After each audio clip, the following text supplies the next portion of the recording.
warahmatullahi wabarakatuh. Waalaikumsalam warahmatullahi wabarakatuh. Bismillahirrahmanirrahim. Alhamdulillahirabbil alamin. Wassalatu wassalamu ala asrofil anbiya'i wal mursalin sayyidina wa maulana Muhammadin wa ala alihi wa sahbihi wa barakatuh.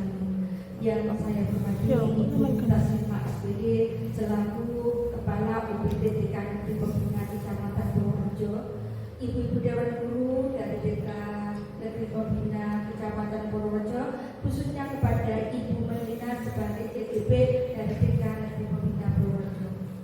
Pertama, marilah bersama-sama kita memanjatkan puji syukur kehadirat Allah Subhanahu wa Ta'ala, yang mana pada hari ini Senin tanggal 26 Agustus tahun 2024 kita bisa bertemu dalam suatu acara yaitu diseminasi budaya positif yang nanti akan dipaparkan oleh Ibu Wailina Rahmawati.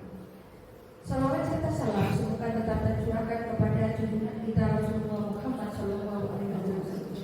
Baiklah ibu-ibu semuanya, untuk acara pembukaan agar acara ini nanti berjalan dengan lancar, marilah kita buka dengan bacaan basmalah bersama-sama. Bismillahirrahmanirrahim. Acara selanjutnya yaitu menyanyikan lagu Indonesia Raya. Untuk itu dimohon semuanya untuk berdiri.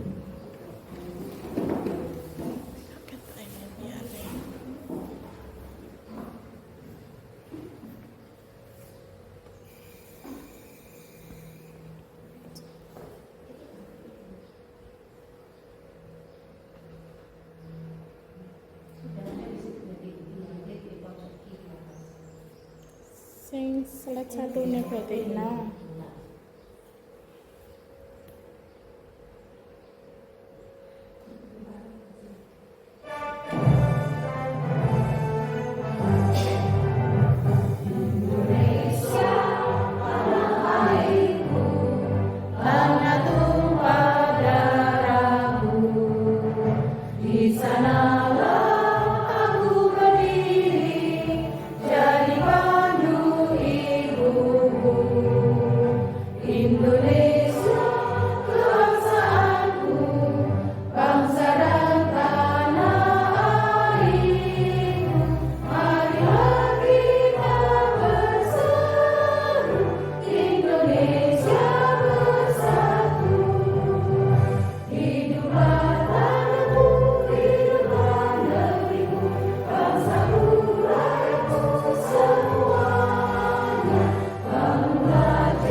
Untuk selanjutnya, marilah bersama-sama ibu-ibu semua untuk melaksanakan senam resik-resik Kota Pasuruan. Ibu-ibu dimohon berdiri kembali.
tentang diseminasi budaya positif dari Ibu Mailina Rahmawati. Demikian dari saya akhiri. Assalamualaikum warahmatullahi wabarakatuh.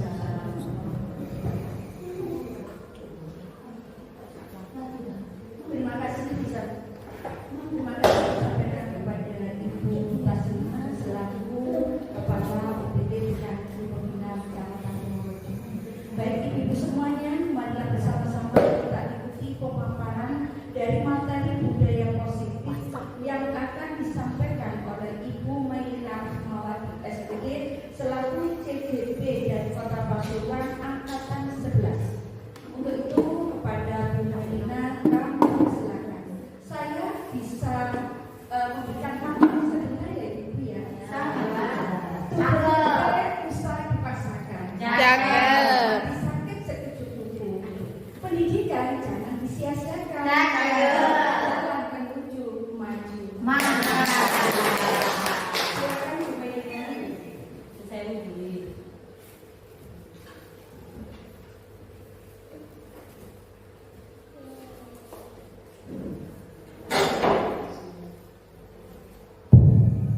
Bismillahirrahmanirrahim. Assalamualaikum warahmatullahi wabarakatuh. Waalaikumsalam warahmatullahi wabarakatuh. Apa kabar ibu-ibu semua?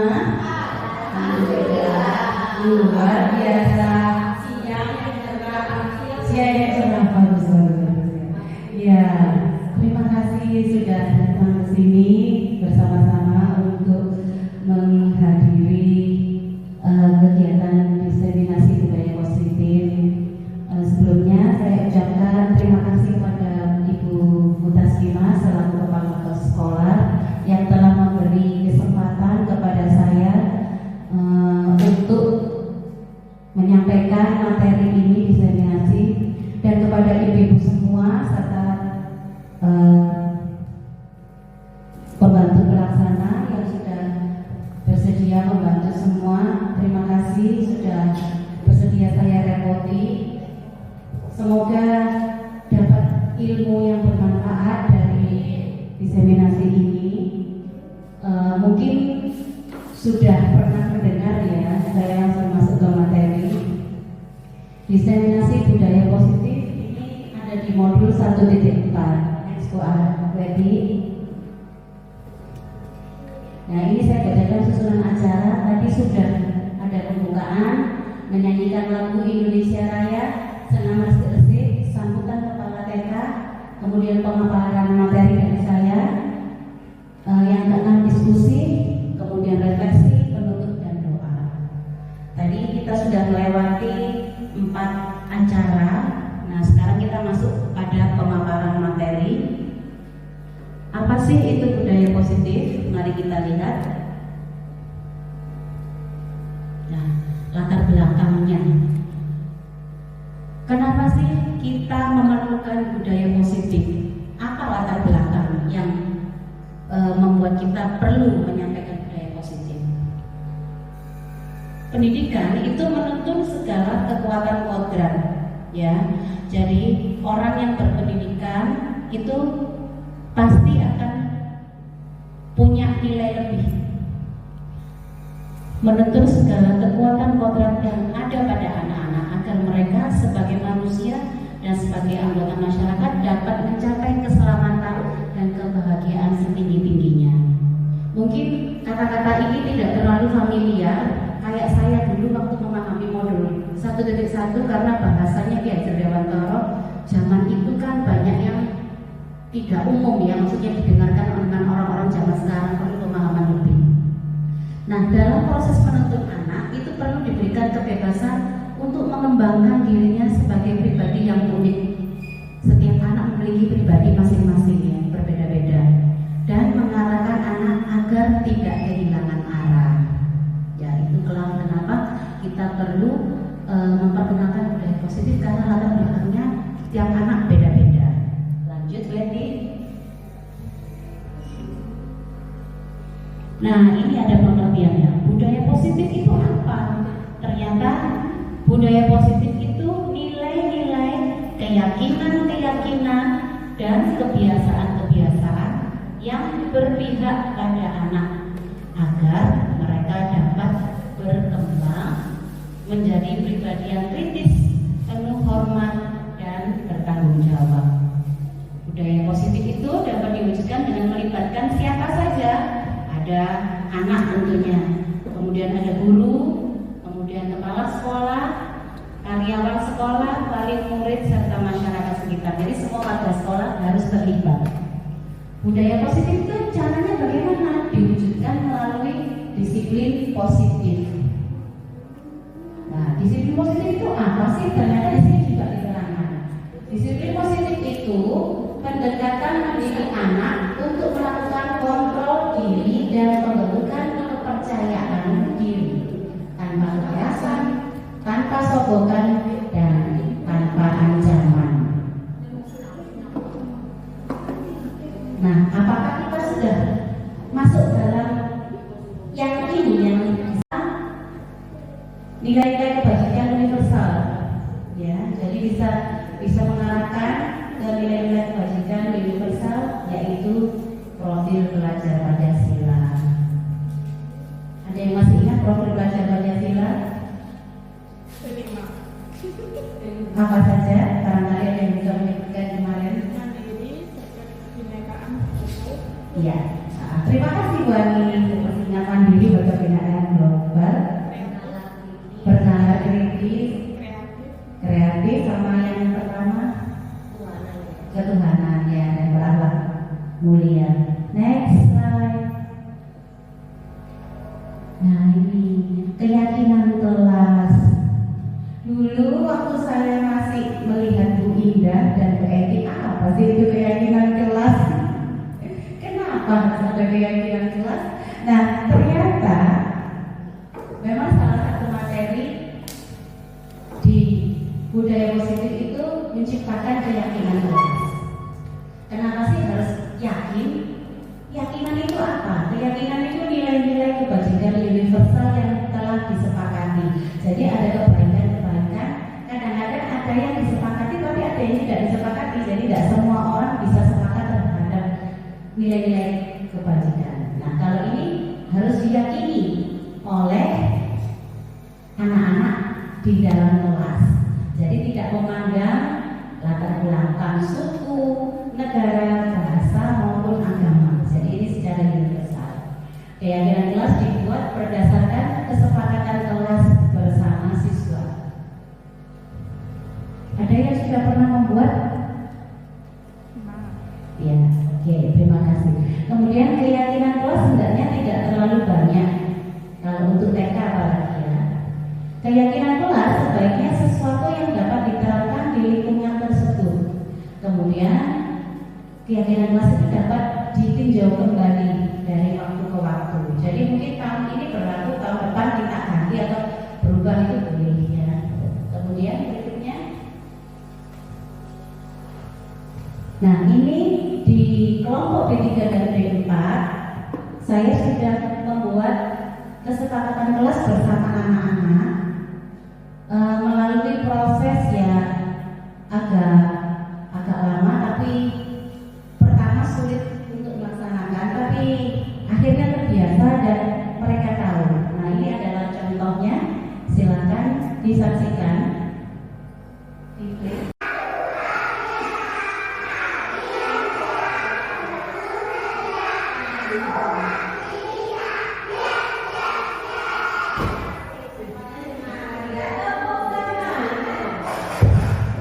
Jadi ini saya anak-anak sehari sebelumnya sudah saya beri kode-kode, jadi apa saja yang mau disepakati. Setelah itu saya siapkan gambar dari print-printan. Jadi beberapa kesepakatan sudah kita buat sehari sebelumnya. Jadi anak supaya lebih paham.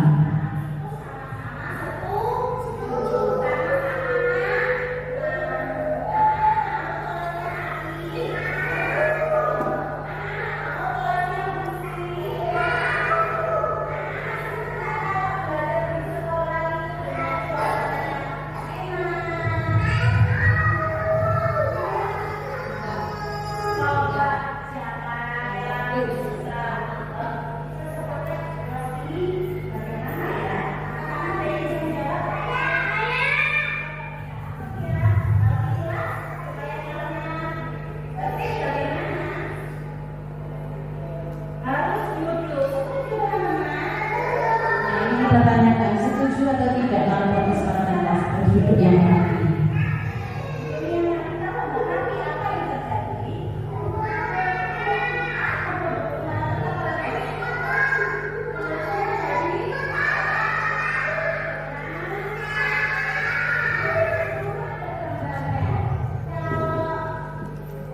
Ini saya gunakan double tip untuk menempelkan.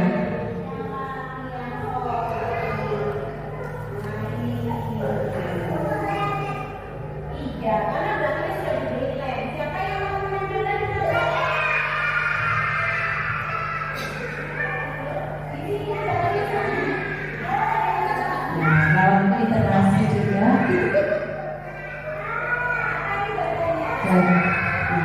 Kita ulangi.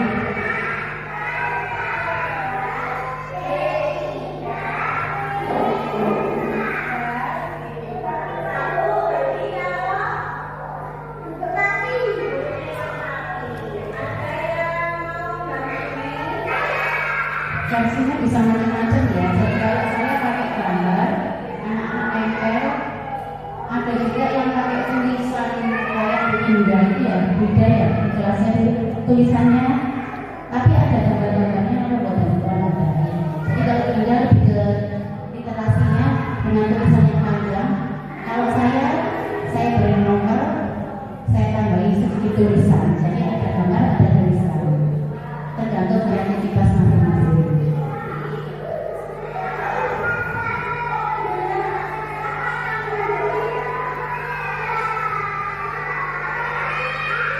Karena ini 2 kelas, jadi saya bagi 2. Ada anak B3 perwakilan 4 orang, B4 juga perwakilan 4 orang.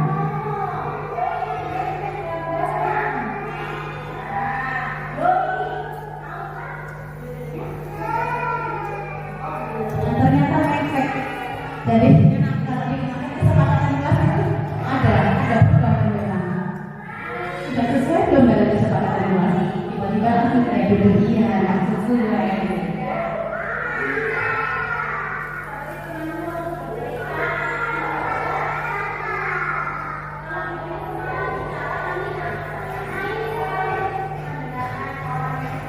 Nah itu gambarnya mendengarkan orang yang berbicara. Gambar kedua, kalau yang pertama itu duduk dengan santun.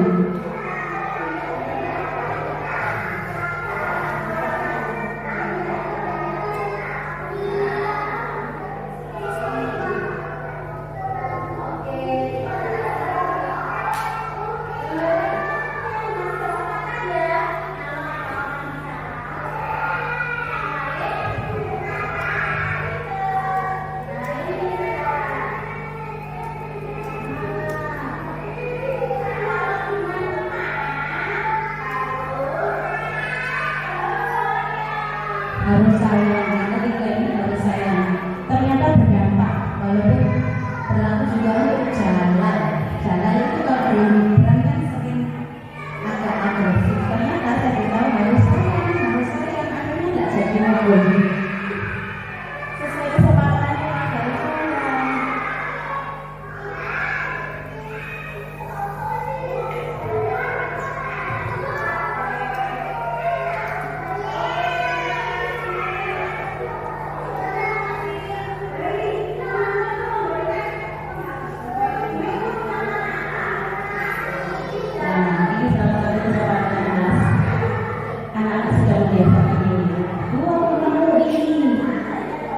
Mengucapkan terima kasih.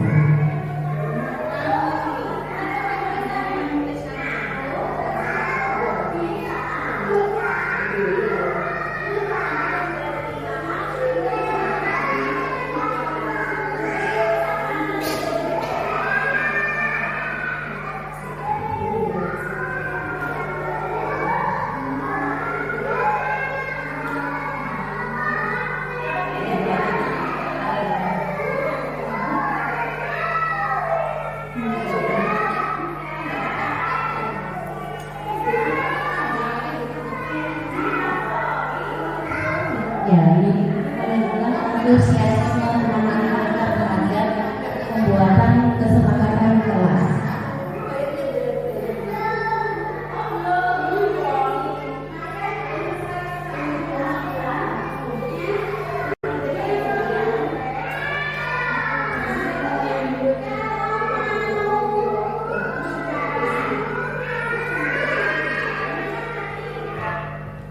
Ya. Slide berikutnya kurang sedikit ya.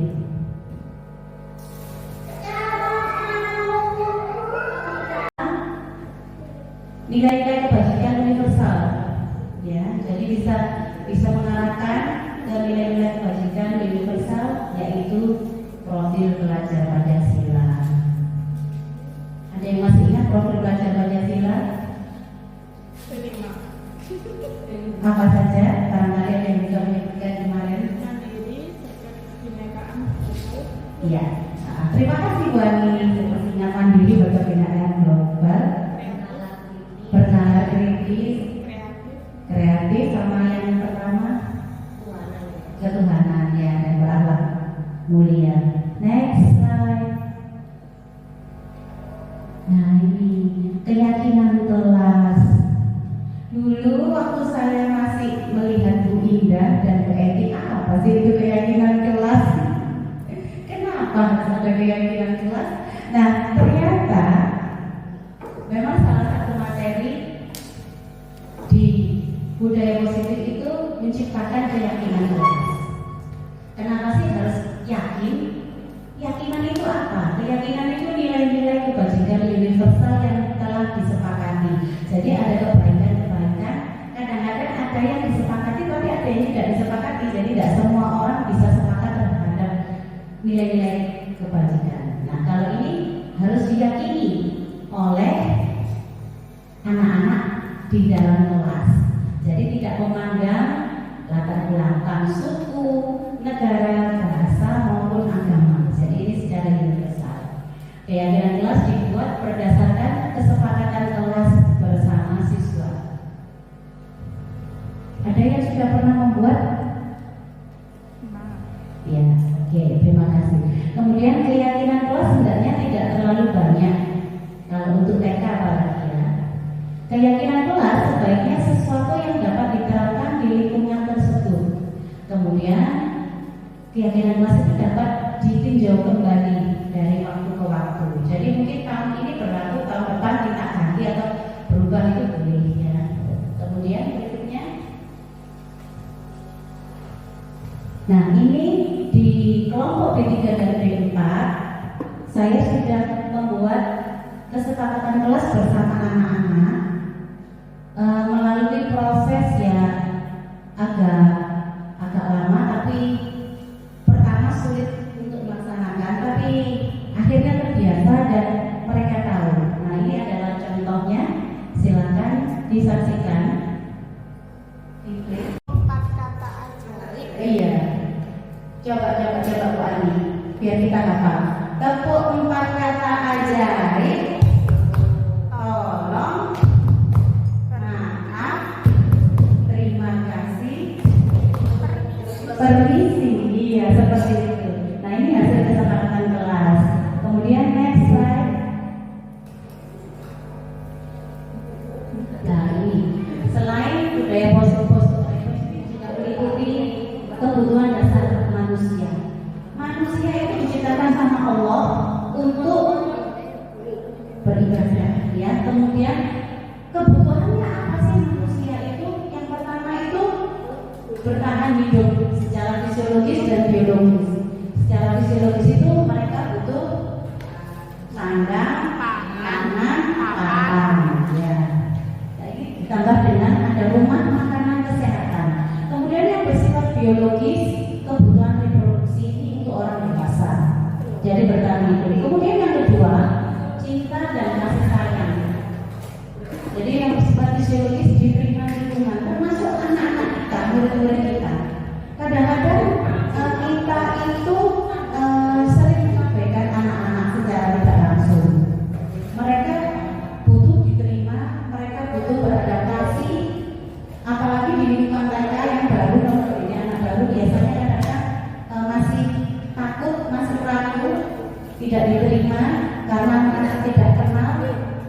Nah ini tugas kita merangkul mereka, mendekati mereka untuk supaya mereka merasa aman, nyaman, dan diterima di TK kita. Jadi mereka tidak akan ragu dengan guru. Kemudian yang ketiga, manusia itu butuh untuk mencapai kesenangan. kesenangan kalau orang dewasa kan kesenangannya itu apa biasanya? Belanja. Belanja, dapat uang, betul. Kalau anak-anak kesenangannya apa? Bermain. Jadi anak-anak itu sebenarnya ya bermain. Karena mereka itu memang dunia bermain. Mereka butuh bermain, butuh tertawa di sekolah ada jawabannya. Belajar Itu dengan kebebasan.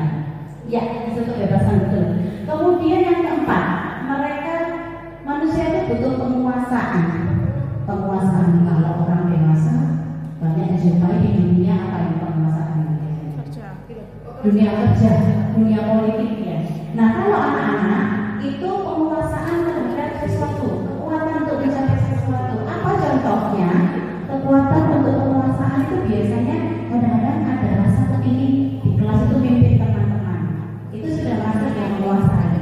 Kemudian mimpin barisan, mimpin doa, terus diajak bareng-bareng. Ayo kita ke sini. Nah itu sudah termasuk mereka memenuhi kebutuhan dasar hidupnya. Dan yang kelima yaitu kebebasan. Senang mencoba hal baru dan menarik, terutama anak-anak. Kalau anak mereka itu segala sesuatu yang baru itu pasti diumum. Nah ini kita pasti menemukan di tiap kelas. Kalau ya saking penasarannya, kadang-kadang hal-hal yang nggak sepatutnya dipegang itu, iya kadang-kadang tuh pinter-pinternya guru mengarahkan. Ada yang senangi utak-utak ada yang senang utak-utak dipasangin. Kalau di TK kan kita sering gitu ya. Jadi anak-anak itu kelihatan hal yang baru itu pasti berbumbun. Itu cirinya anak-anak. Termasuk mereka ingin memenuhi kebutuhan hidup dasar mereka. Berikutnya berarti ini ada 5. Nah ini posisi kontrol. Ada 5 posisi kontrol yang ada di sekolah. Guru sebagai posisi kontrol. Maksudnya bagaimana? Ketika di sekolah anak-anak itu harus dikendalikan. Nah ini teorinya. Dalam melakukan refleksi ada praktek disiplin. Guru dapat melakukan posisi kontrol yaitu 1 sebagai pendukung. Wah ini serem nih sebagai pendukung. Kadang-kadang tapi ya keceplosan manusia itu. Kemudian yang kedua, pembuat merasa bersalah. Loh jangan gitu. Nanti nek rusak kabeh ya apa? Biasanya kan begitu ya. Nek rusak kabeh suruh kuwi lho ya.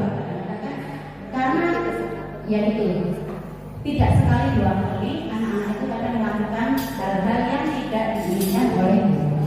Kemudian yang ketiga, guru sebagai teman, yaitu guru menggunakan hubungan baik untuk mempengaruhi siswa. Kemudian guru sebagai pemantau, yaitu mengawasi. Halo, coba kami sudah betul atau enggak seperti itu. Nah, kadang-kadang guru sebagai pemantau. Yang betul harusnya bagaimana? Kalau nggak betul nanti jadi begini loh ya. Nah kemudian yang ke-5, guru sebagai manajer. Maksudnya bagaimana? Guru mempersilahkan murid mempertanggungjawabkan perilakunya, mendukung murid agar dapat menemukan solusi atas permasalahannya sendiri. Jadi anak, kalau kita jadi manajer kita ngajari anak-anak itu cari solusinya sendiri. Kalau menurut kamu seharusnya bagaimana? Sudah betul apa tidak tindakan? Nah, kita akan tahu kalau menurut ibu-ibu yang paling benar kita harusnya sebagai apa? Ada yang sebagai manajer, Sebagai teman. sebagai teman, oke. Berikutnya ya, jadi next slide. Nah, guru sebagai penghukum, guru sebagai pembuat merasa bersalah, guru sebagai teman, guru sebagai pemantau, dan guru sebagai manajer. Ketika ada 2 yang bisa diamati ketika guru berbuat dan guru berkata. Nah, ini kita masuk yang mana ya? Jadi kalau guru berbuat menghardik, menunjuk, menyakiti, menyindir. Tadi guru itu melihat ada yang datang terlambat anak-anak. Kemudian mungkin yang terlambat merasa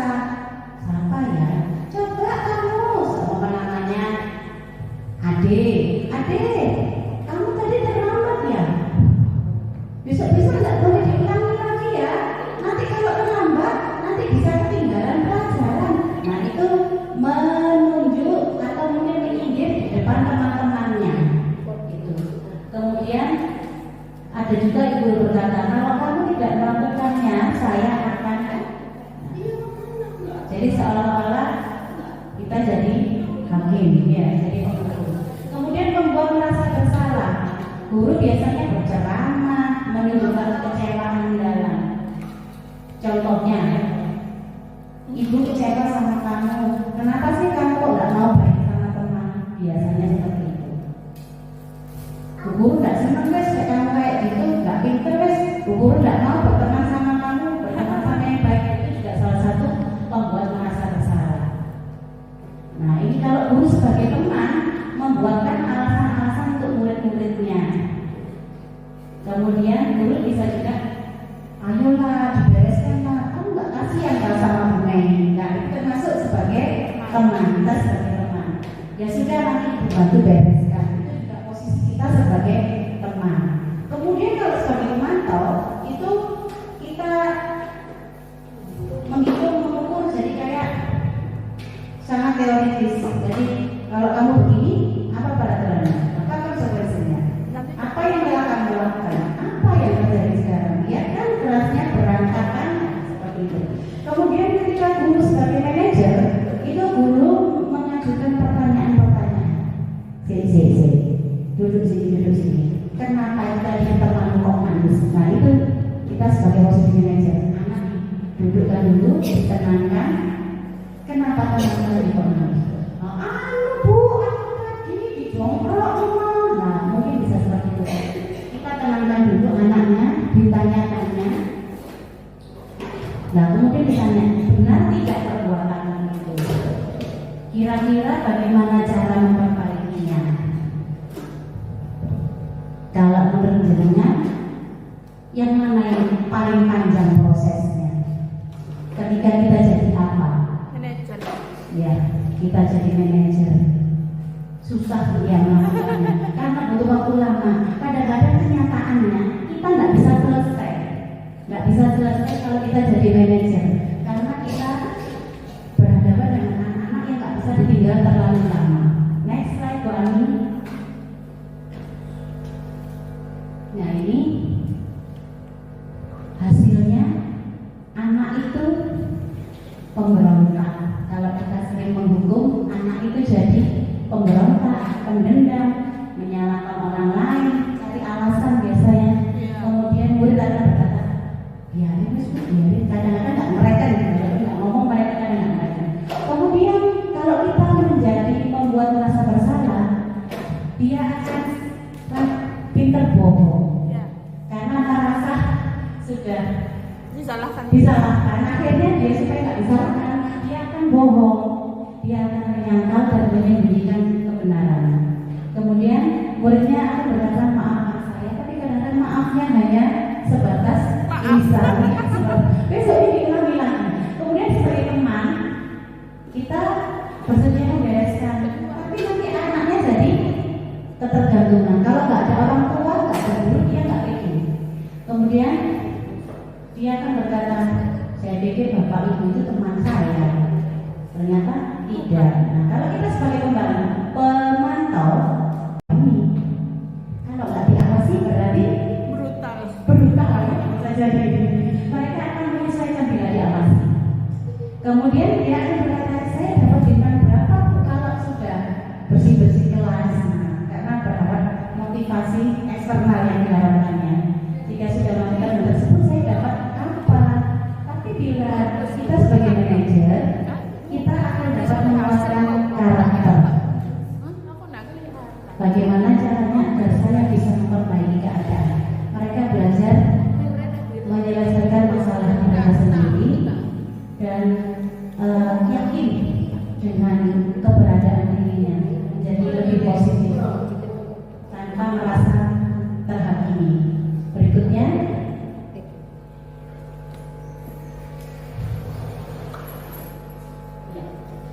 nah ini ada lagi kaitannya. Bila sebagai penghukum nampaknya mengulangi kesalahan berulang-ulang, anaknya jadi agresif. Ada nggak yang seperti itu? Ada ya, saya itu juga pernah merasakan. Kemudian murid meletakkan guru di luar dunianya, jadi kayak lali ya sama gurunya, soalnya gurunya tidak berkesan. Kemudian membuat merasa bersalah, guru itu meletakkan anak meletakkan meletakkan guru di dalam dunia yang berkualitas, tapi anaknya jadi rendah diri. Kemudian guru sebagai teman, anaknya akhirnya jadi nggak mandiri karena tergantung sama bu guru. Bu guru ya apa terus ini bu guru? Aku kudu ya apa bu guru? Nah seperti itu. Murid meletakkan guru sebagai orang penting dalam dunia berkualitas. Ini positifnya. Kemudian kalau sebagai pemantau, dampaknya pada murid menitik beratkan pada dampak diri sendiri, mendapatkan hadiah atau mendapatkan hukuman. Jadi murid meletakkan guru peraturan di dunia berkualitas. Sedangkan sebagai manajer, anak itu belajar mengevaluasi diri. Oh aku salah ya tiba ya, nggak duduk soli, itu kelasnya jadi rapi. Nah kemudian murid meletakkan dirinya sebagai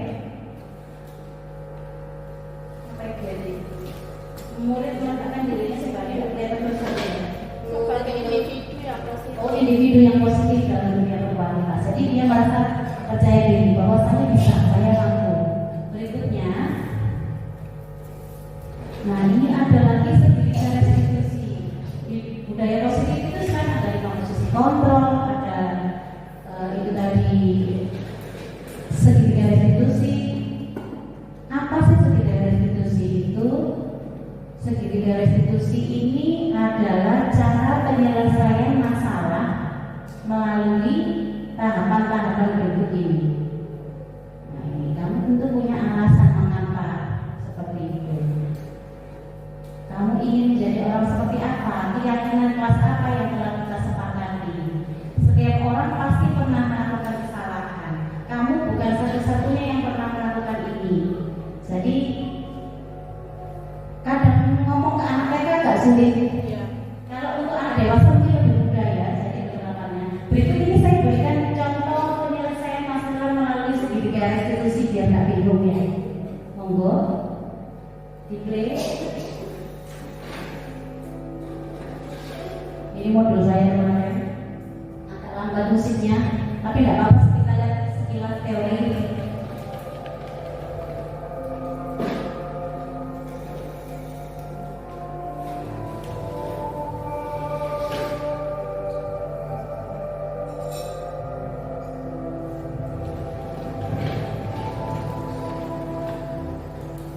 Biasanya segitiga restitusi itu berkaitan dengan kedisiplinan.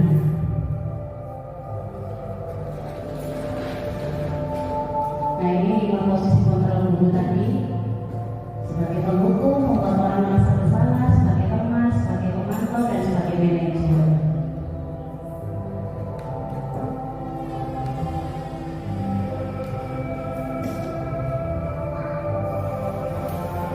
Ini konsep kebutuhan dasar manusia yang seperti tadi yang sudah saya jelaskan.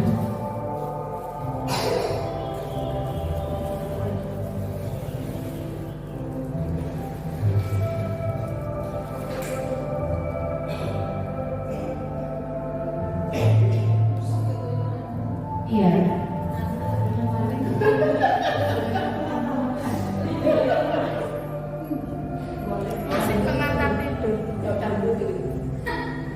Nah ini ada kasus satu. Kasus satu ini kegiatan ekskul menari. Ini nggak sengaja saya menemukan kasus ini. Ada 3 anak yang nggak mau menari. Marcel dan Albi. Asik mainan sendiri. Terus saya ajak bicara satu persatu. Nah ini tayangannya.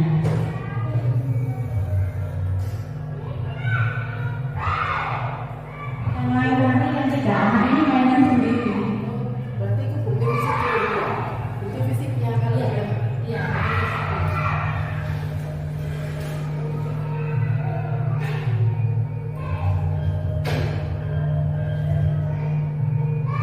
Ini dibantu paling murid video. Jadi ini sebetulnya tidak sengaja. Aldi tadi sedang apa? Tidak ada saya. Sedang main. Pas waktu apa tadi? Waktu nari. Kenapa kamu kok main? Disuruh Bu Ani. Kenapa kok disuruh Bu Ani tadi? Nggak tahu. Kamu tadi mendengarkan Bu Ani apa enggak, Lili? Oh, enggak mendengarkan. Tadi ngikutin nari apa main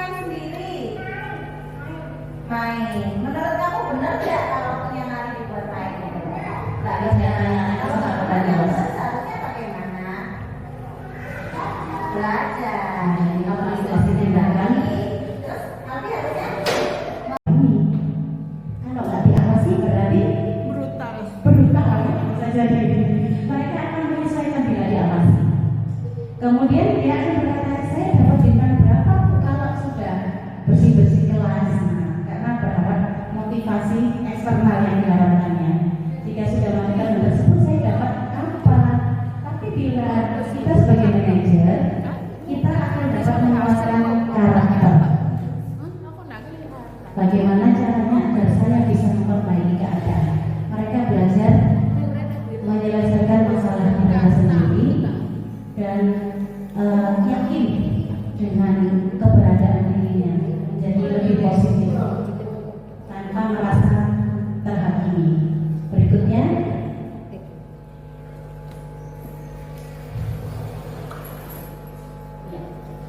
nah ini ada lagi kaitannya. Bila sebagai penghukum dampaknya mengulangi kesalahan berulang-ulang, anaknya jadi agresif. Ada nggak Bu yang seperti itu? Ada ya, iya. Saya pun juga pernah merasakan. Kemudian murid meletakkan guru di luar dunianya. Jadi kayak lali ya sama gurunya. Soalnya guru tidak berkesan. Kemudian membuat merasa bersalah. Guru itu meletakkan guru di dalam dunia yang berkualitas. Tapi anaknya jadi rendah diri. Kemudian guru sebagai teman, anaknya akhirnya jadi nggak mandiri karena tergantung sama bu guru. Bu guru ya apa terus ini bu guru? Aku kudu yo apa bu guru? Nah seperti itu. Murid meletakkan guru sebagai orang penting dalam dunia berkualitas. Ini positifnya. Kemudian kalau sebagai pemantau, dampaknya pada murid menitik beratkan pada dampak diri sendiri, mendapatkan hadiah atau mendapatkan hukuman. Jadi murid meletakkan dulu peraturan di dunia berkualitas. Sedangkan sebagai manajer, anak itu belajar mengevaluasi diri. Oh aku salah ya tiba-tiba yo, nggak duduk soli, itu kelasnya jadi rapi. Nah kemudian murid meletakkan dirinya sebagai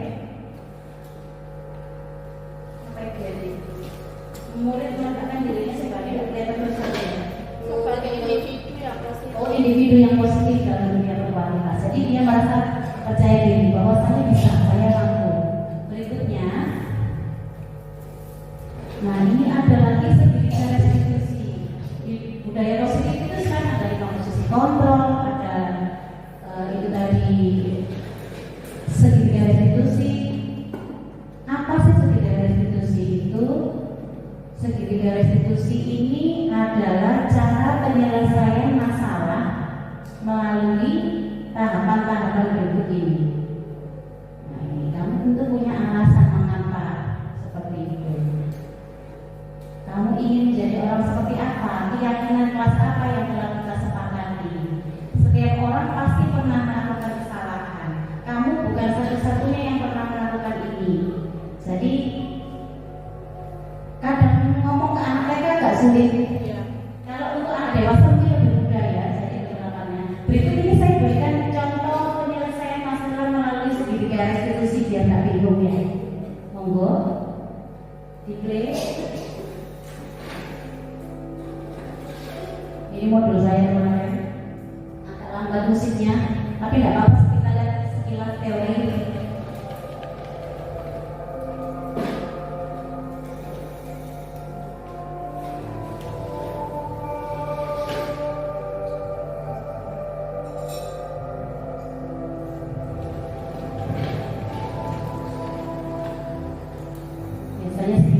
Itu berkaitan dengan kedisiplinan.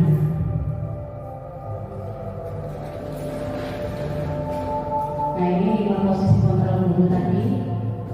Sebagai penghukum, membuat orang merasa bersalah, sebagai teman, sebagai pemantau, dan sebagai manajer.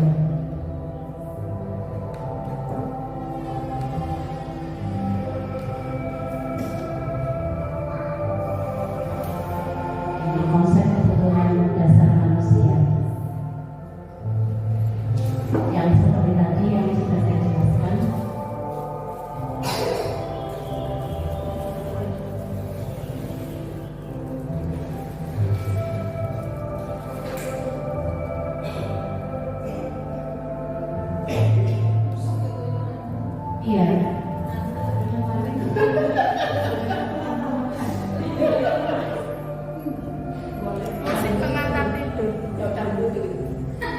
Nah ini ada kasus satu. Kasus satu ini kegiatan ekskul menari. Ini nggak sengaja saya menemukan kasus ini. Ada 3 anak yang nggak mau menari. Marcel dan Albi asik mainan sendiri. Terus saya ajak bicara satu persatu. Nah ini tayangannya.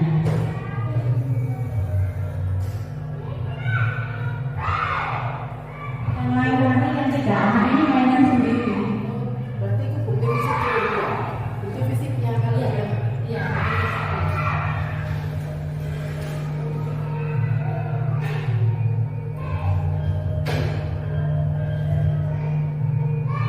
Ini dibantu paling oleh video. Jadi ini sebetulnya tidak sengaja. Aldi tadi sedang apa? Saya tidak ada saya. Sedang main. Pas waktu apa tadi? Waktu nari. Kenapa kamu kok main? Disuruh Bu Ani. Kenapa kok disuruh Bu Ani tadi? Nggak tahu. Kamu tadi mendengarkan Bu Ani apa enggak, Lele? Oh, enggak mendengarkan. Tadi ngikutin nari apa main-main sendiri? Main. Menurut kamu benar nggak kalau waktunya nari dibuat main? Nggak Saya tanya Kalau sama nggak Pak benar, Dewas. seharusnya bagaimana? Belajar. Nah, ini aplikasi tindakan. Terus nanti harusnya Monggo kalau ada pertanyaan sambil saya duduk di sana sambil saya catat.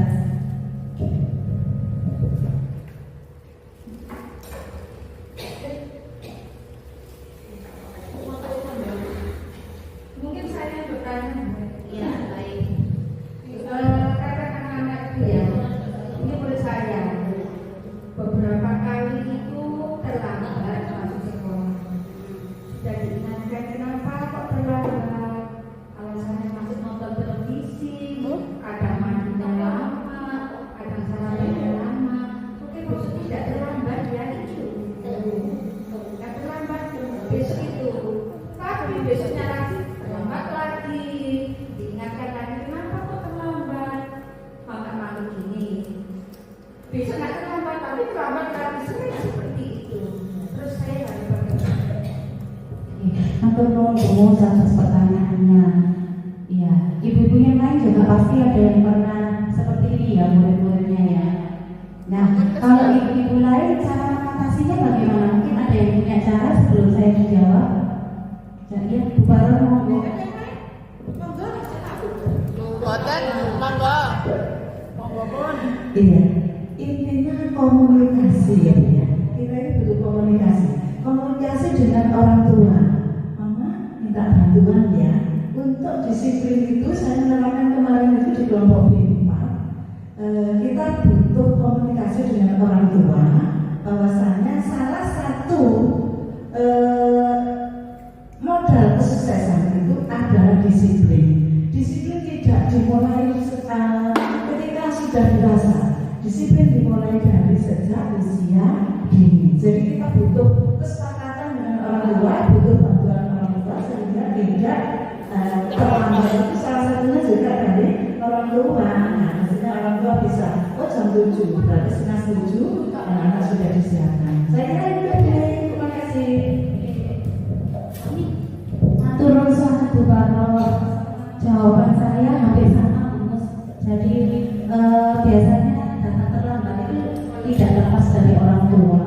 Kadang-kadang anaknya sudah tepat waktu, orang tuanya mungkin saksi-saksi atau dibiarkan anaknya nonton TV dibiarkan. Anaknya mungkin masih makan terlalu lama juga mungkin dibiarkan.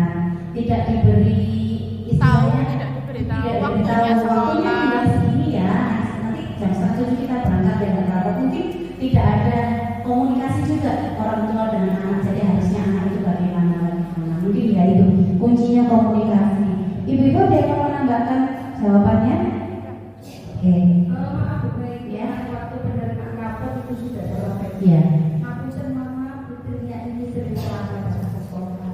Barangkali sudah saya sampaikan seperti ini, bisa diperbaiki untuk level ini saya.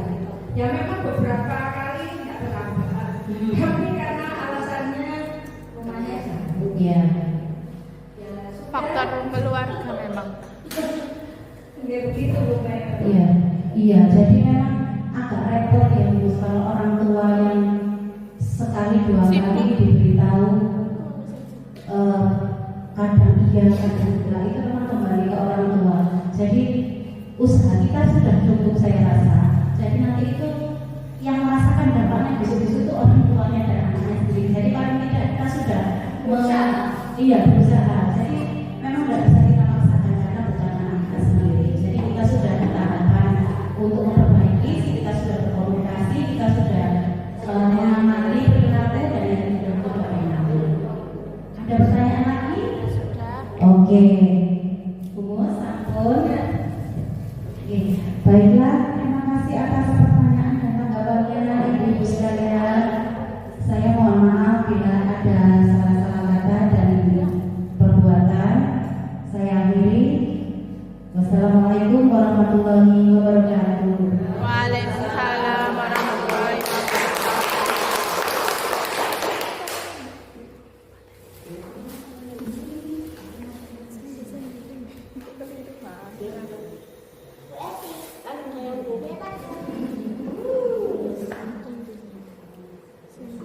Iki ya. Ya. Bismillahirrahmanirrahim. Iki sih ya.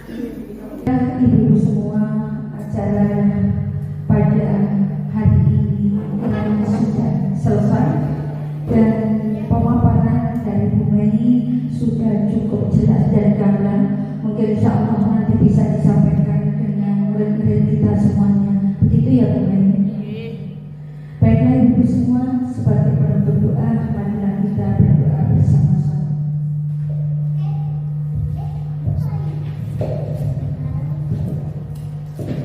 Bismillahirrahmanirrahim. Alhamdulillahirabbil alamin.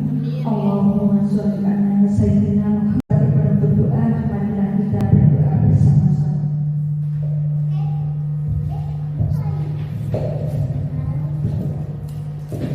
Bismillahirrahmanirrahim. Alhamdulillahirabbil alamin. Allahumma shalli ala sayyidina Muhammad wa ala ali sayyidina Muhammad. Hamdan syakir, hamdan ma'in, hamdan yu'afini amma wajidah. Ya Rabbana lakal hamdu kama yanbaghi li jalali wajhika wa 'azimi sultanik. Ya Allah, ya Tuhan kami bersyukur atas rahmat dan hidayah yang Engkau anugerahkan kepada kami, sehingga kami bisa hadir dalam kegiatan diseminasi CGP Ibu Melina Rahmawati SPD dari TK Negeri Pembinaan Kecamatan Purworejo.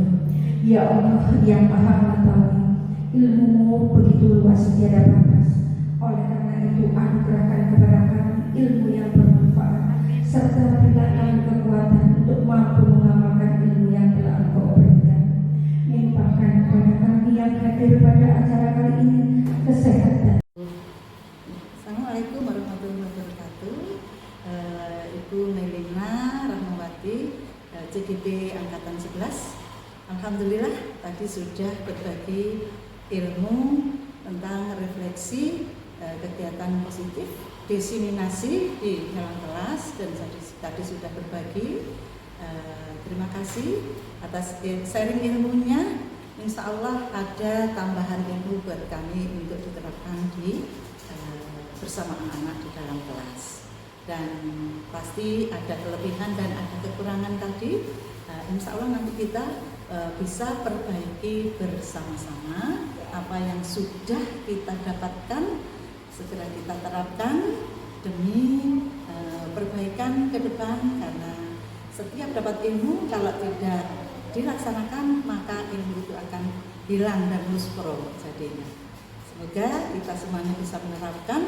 Terima kasih Bu Mei atas berbagi ilmunya. Insya Allah kita terapkan, dan kalau ada kekurangannya kita perbaiki bersama-sama. Tentunya kita saling sharing bersama. Sukses selalu untuk Bu Mei CGP Angkatan 11. Terima kasih. Assalamualaikum warahmatullahi wabarakatuh.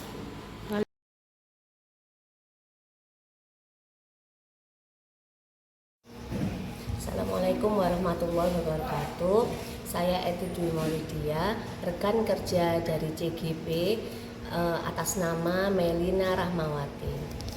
Menurut saya, Ibu Mei sangat kompeten di bidangnya. Ibu Mei selalu melakukan kesepakatan kelas di sekolah. Bahkan sebelum program CGP berlangsung, Ibu Mei juga sudah melakukan kesepakatan kelas bersama dengan anak-anak. Maka setelahnya memperoleh materi dari CGP, Ibu Mei hanya tinggal mengimplementasikan, kemudian juga melakukan penguatan tentang kesepakatan kelas. Banyak hal yang memang sudah dilakukan oleh Ibu Mei Lina Rahmawati, termasuk dengan segitiga restitusi. Awalnya memang beliau tidak mengetahui bahwasannya segitiga restitusi, namanya segitiga restitusi. Tapi kami sebagai guru TK, terutama Ibu Mei Lina Rahmawati, selalu melakukan hal tersebut. Sekian refleksi dari saya. Assalamualaikum warahmatullahi wabarakatuh. Albi tadi sedang apa? Sedang main. Pas waktu apa tadi? Nari. Waktu nari. Kenapa kamu kok main? Soalnya disuruh Bu Ani. Disuruh Bu Ani. Kenapa kok disuruh Bu Ani tadi? Enggak tahu. Kamu tadi mendengarkan Bu Ani apa enggak, Lole? Oh, enggak mendengarkan. Tadi ngikuti nari apa main-main sendiri? Main. Menurut kamu benar nggak kalau waktunya nari dibuat main itu? Nggak benar. Kalau nggak benar, yang benar seharusnya bagaimana? Belajar. Kalau besok waktunya nari, terus Albi harusnya mengikuti ya. Oke, biar apa sih nari itu, diajari nari itu biar apa sayang? Biar pintar. Biar pintar. Terus biar apa lagi badannya? Biar kuat. Biar sehat. Oke.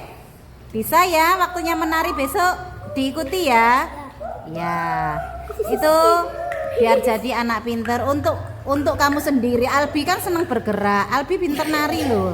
Tapi harus yang rajin ya, Nak ya. Oke, tos dulu sama Bu Mei. Terima kasih sudah jujur. Oke, silakan duduk.